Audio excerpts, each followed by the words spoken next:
get it, man. This is my goat.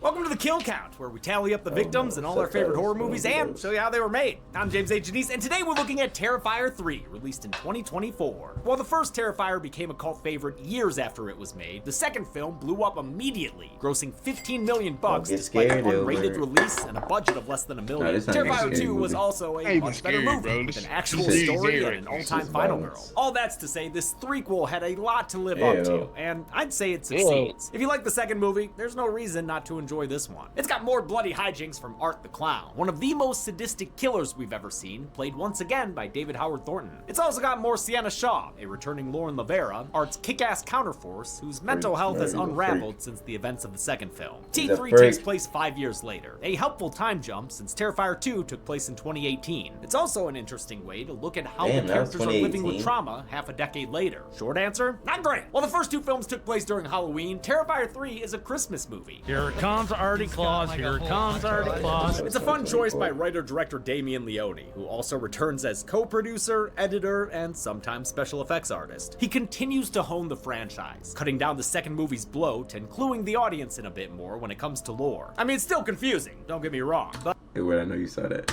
It's starting to take shape, and Leone's already said the fourth and final thing.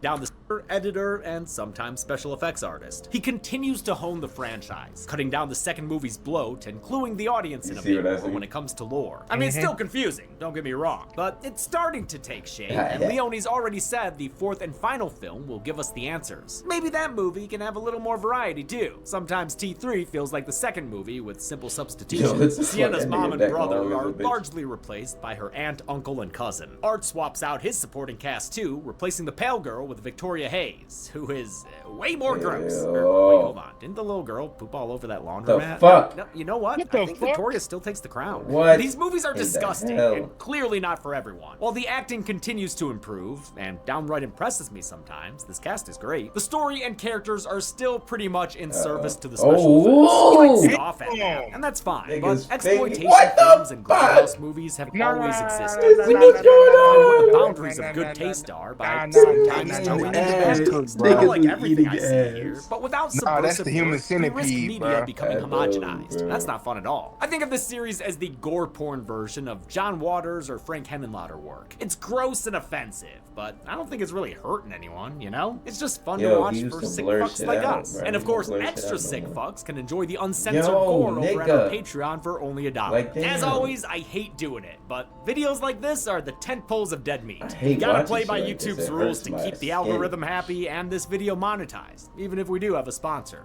Speaking of which, you know what's crazy? I've spent years struggling with not ZOC jingle. Let's get it. The movie begins on Christmas Eve, where not a creature is stirring. There's someone on the roof. Except for some guy on the roof, I guess. Jennifer puts her daughter Jules back to bed and leaves some milk and cookies out for old Santa Claus. But it ain't Big Red who pays a visit that night. I mean, for one, he ain't husky enough. This mean one's holiday haul includes a hatchet. Oh no. And Jules watches as he heads upstairs to deliver that gift to her brother. But we just saw Timmy, and you know, he's just a kid, so I don't think Art would. Juliet, I told you to stay out of my room. Okay, never mind. Doesn't stop a thwack attack. In fact, 7 thwacks of increasing squishiness take that kid out off screen. Creator Damien Leone knew Art wouldn't hesitate at kitty carnage, but thought showing it on screen would be one step too far. I don't think any subject is too taboo to tackle, but I think if I decide that I am going to tackle it, then I have to be somewhat sensitive in regards to the execution, or making sure that the execution of such a topic remains tolerable. Don't worry though, we see the Timbits later, strewn all over his room. Next up on Father Kilness's list is dear old dad. While he's sleeping, Art hacks into him. Papa gets even more thwacks than his kid. Can't call him whack for lack of thwacks. In fact, Art fully thwacks off his head. That's thwacktastic. All that tally thwacking wakes Jennifer up and she starts screaming in earnest.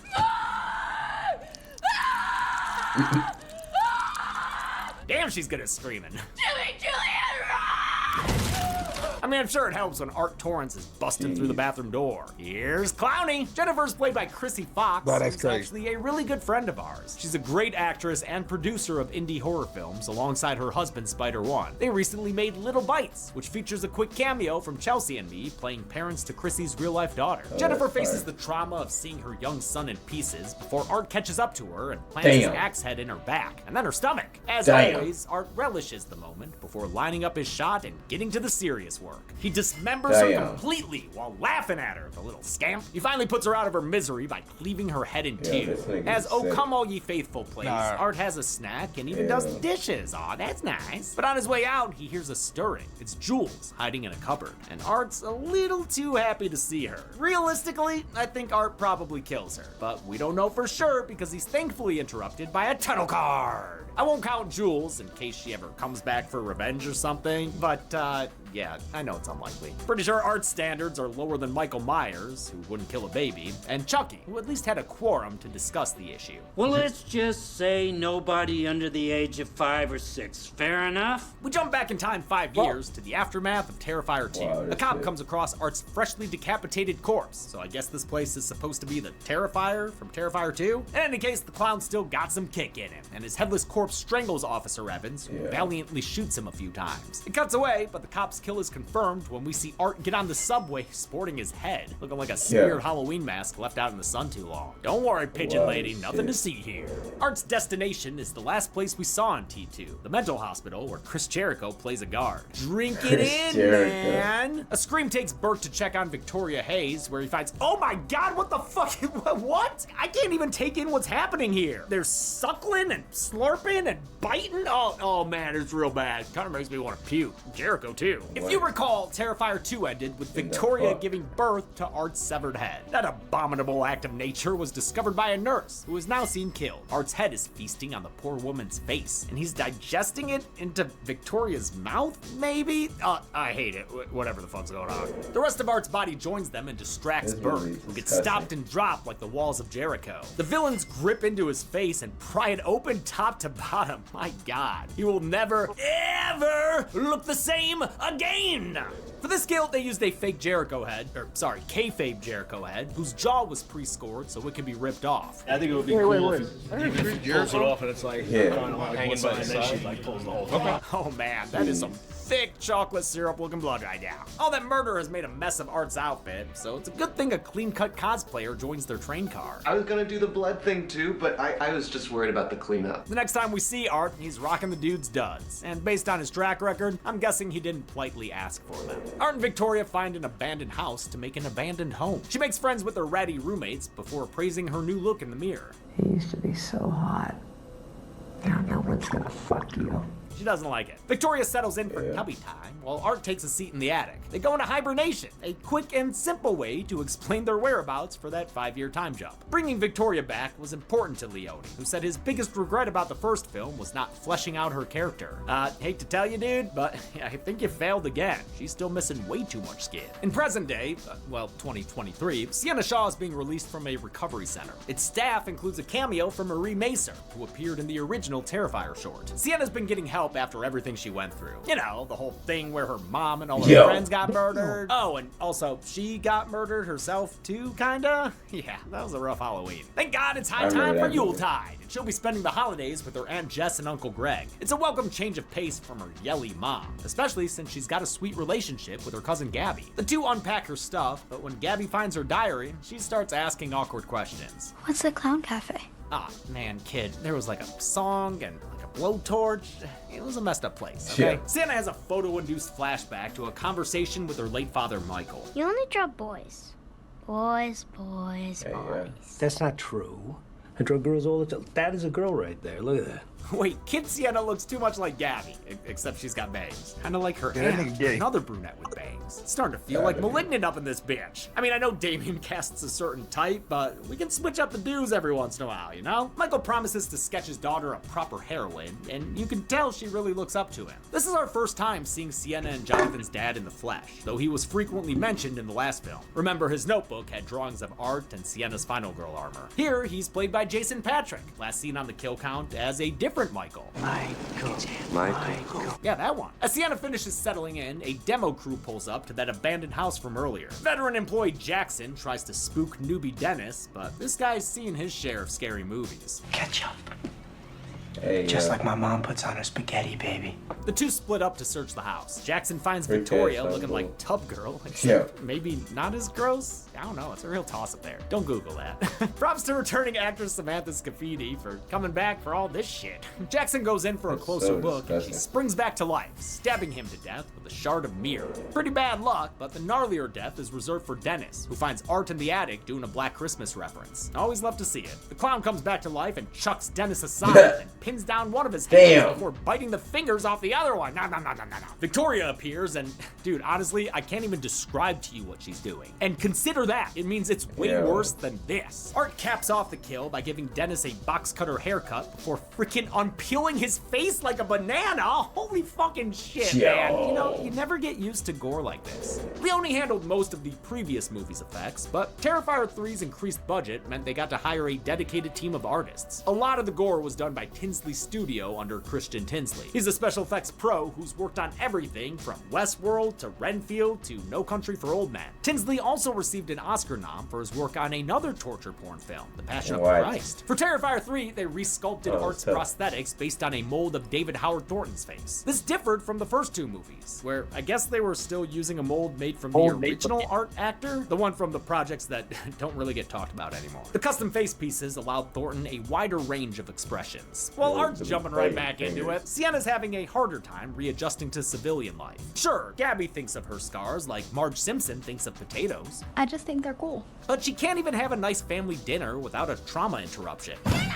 It's a hallucination of her friend Brooke from the last film, blaming Sienna for her death. Man, she is bubbling and babbling blood like a blasted brook. Oh, hey, that's her name. I get it now, Brooke.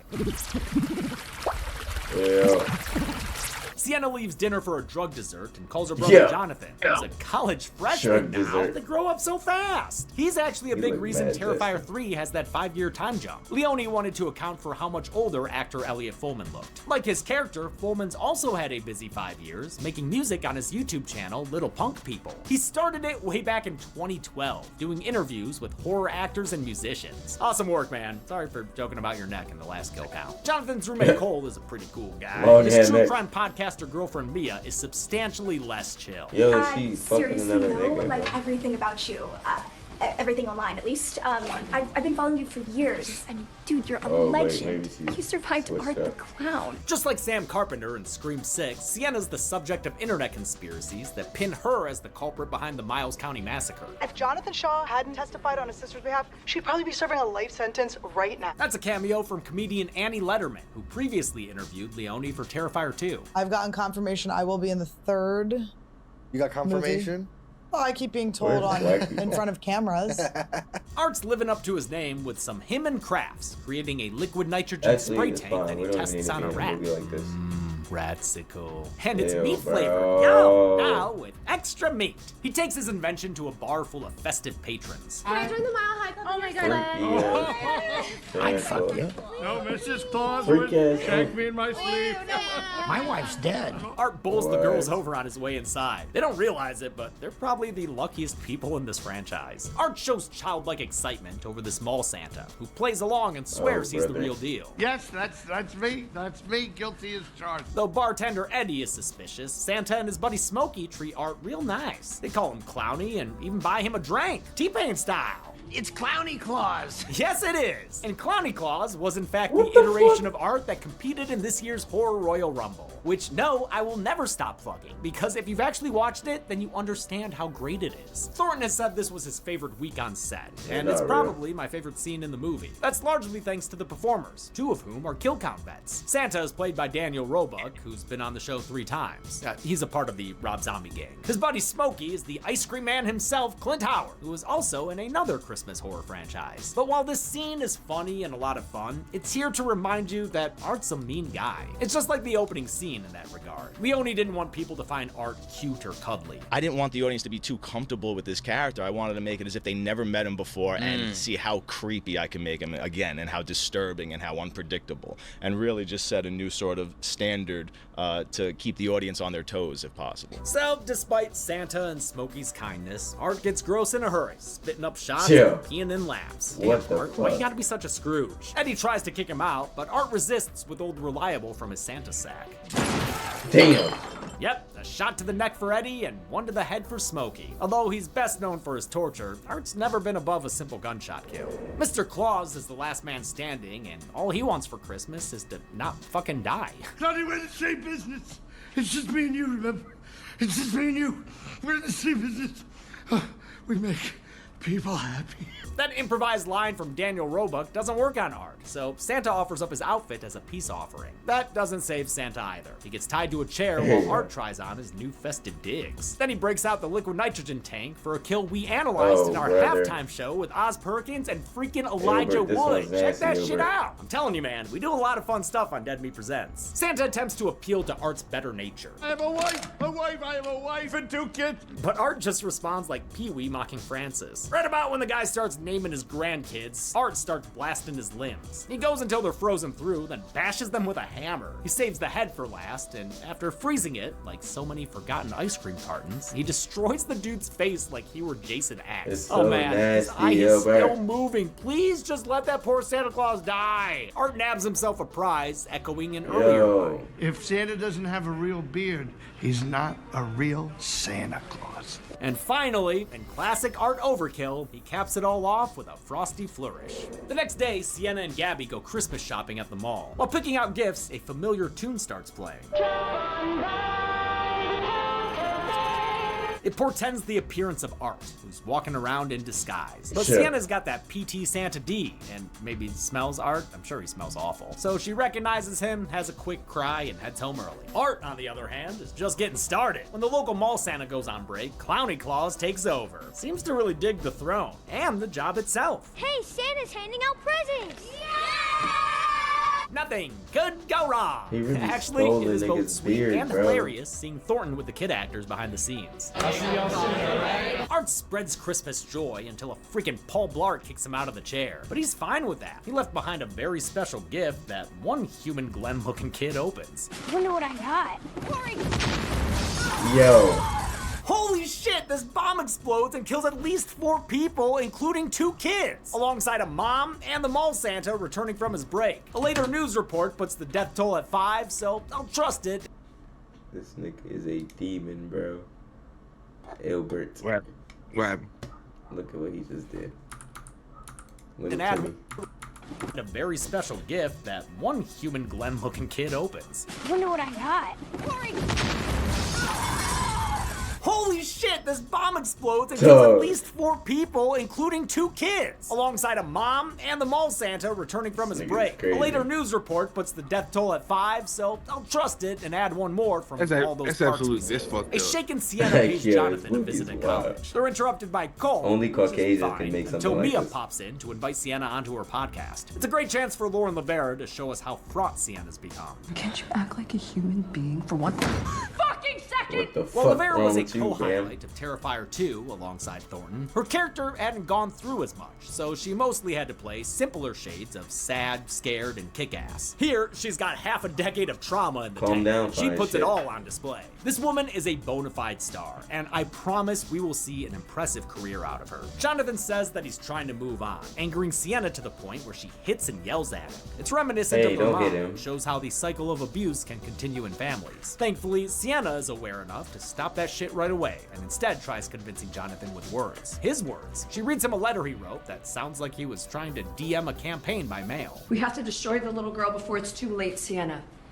Destroy her because she's inhuman, a demon. Back when all this shit first happened, Jonathan did some demonology But digs, yeah, so settle in for some art lore. Sometimes demons try to enter our world, only they can't do it alone. They have to choose a vessel.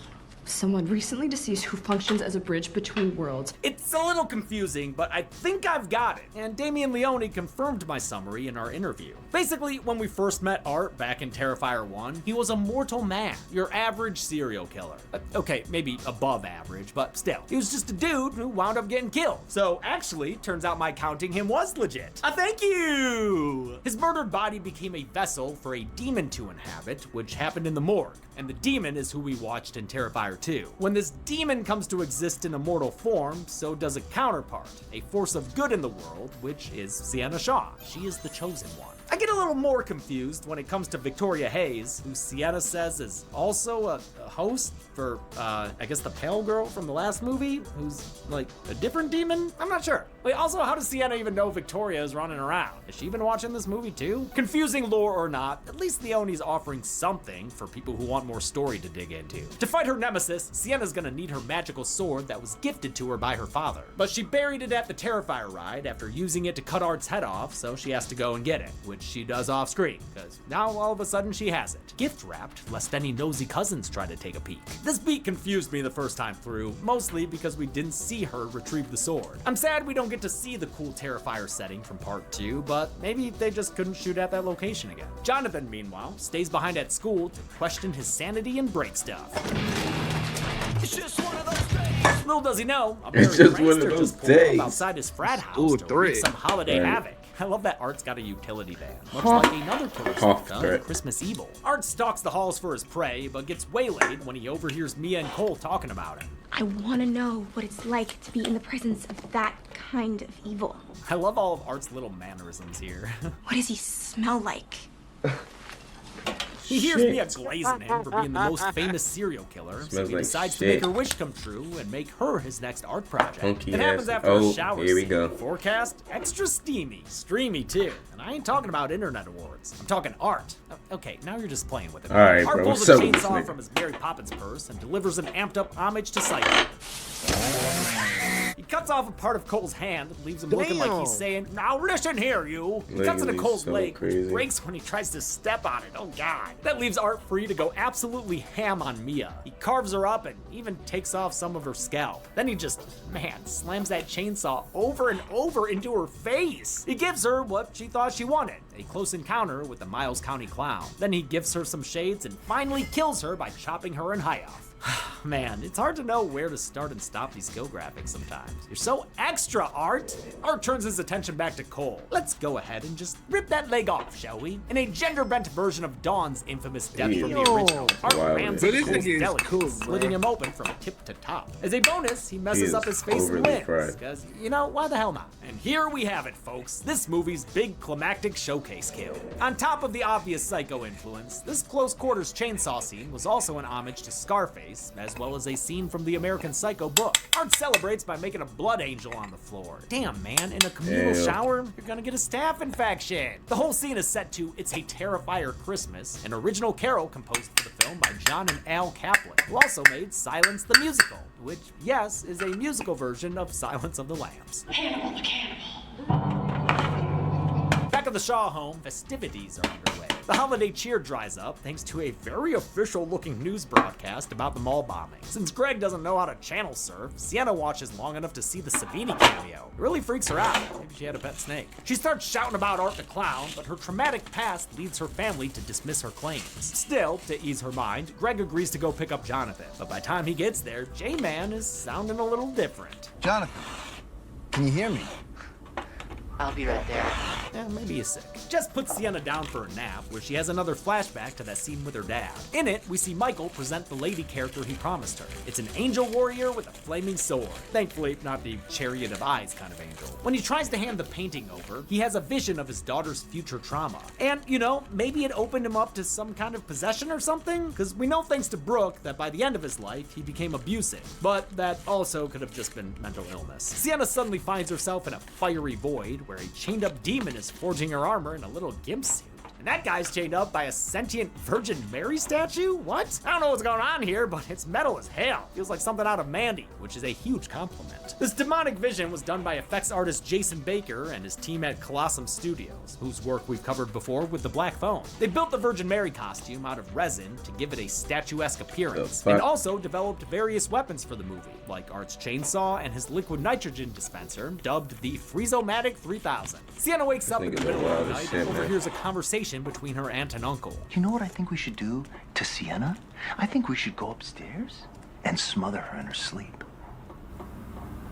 Then we'd be free. Turns out it's not really that, just a killer impression by Victoria. The real Uncle Greg has been turned into a nativity nightmare by Art. Hate to see it. Sienna Sidney Prescott's his ass, but then takes a Jill Roberts by God. To put a period on it, Art knocks her out with a mallet. She wakes up tied to a chair across from her Aunt Jess. Art and Victoria have made themselves at home, adorning the tree with Greg's remaining remains. The only person missing is Gabby, and Art's a little too happy about that present on the table. He unwraps it to reveal a rat-infested skinless skull, which Victoria tells Jess are the remains of her daughter. Well, that's not a very good Christmas gift. Thrashing around in the chair for this scene took a toll on Lavera's body. She kept breaking out of her restraints, and even broke the chair at one point. She also injured her foot when she stepped on a glass ornament that had broken on the floor. Yippee-ki-yay for real. What a trooper. Art gets ready to work his magic on Aunt Jess, leaving her with only enough time to say she loves Sienna and to give her final wish. Kill them both.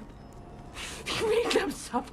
With that, Art shoves a tube down her throat and hammers it in deep. Victoria proceeds to load it up with rats and, with some blowtorch encouragement, has them crawl down into Jess's throat. What is this movie, dude? What is happening, Final man? throat slit lets the furry friends run free. This Finishing movie off is this modern good, spin on a bruh. medieval What the classic. I love the old school method What of the rats the on hell? fishing line they used to achieve this skill. With Dog. Sienna sufficiently You gotta- traumatized, Victoria taunts her and says that I need to she's pray their after watching this savior, shit, but man. wait, then she gives her JC's crown. Gotta say, Vic, giving mixed signals with the I need to symbols. let my Victoria, phone die, bro. What rather the the fuck? demon inside This shit Victoria, crazy intends as on hell. breaking Sienna down enough for her to use as a new host. You know, one that still has a face. To help in that regard, she brings in a special guest. It's Gabby, who's revealed to be alive and well. They're alive, at least. But hey, look on the bright side. That isn't Gabby's head on the table. They just wanted her mom to think that before brutally murdering her. It's okay. Wait. You know, I can see why this was the scene Thornton had the most trouble with. He just felt so bad for what Wait, Aunt what? Jess had to go through. With Gabby still alive, we're left wondering who the hell's head that is. See you soon. Love you.